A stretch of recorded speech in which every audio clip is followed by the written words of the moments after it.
Everyone kinda understands vision, right? Light hits the retina, photoreceptors convert light into signals sent to the brain. Vision. But how does the brain process these signals? Welcome to the primary visual cortex. First, the basics. Neurons have an input and an output. The input is a stimulus, while the output is neural firing. The activity of a neuron is measured by its rate of firing. Photoreceptors are neurons that stop firing when exposed to light. However, when paired with an on-bipolar cell, the rate of firing increases in light. In summary, exposure to light can excite or inhibit certain neurons. Not too exciting, but neurons don't work alone. The output of multiple neurons are connected to a single ganglion cell. This arrangement, known as on-center off-surround, has a baseline rate of firing in both darkness and diffuse light.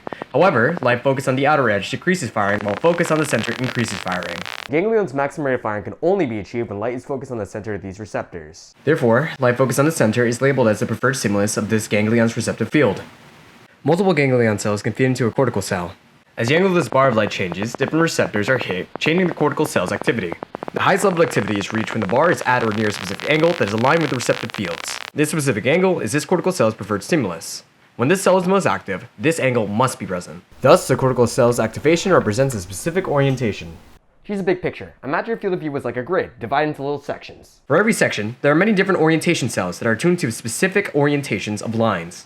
The primary visual cortex translates the world around us into simple lines. Vision is complicated, but all other layers are built upon the primary visual cortex. Knowing how we process the orientation and location of the lines around us is fundamental to understanding how we perceive our beautiful world.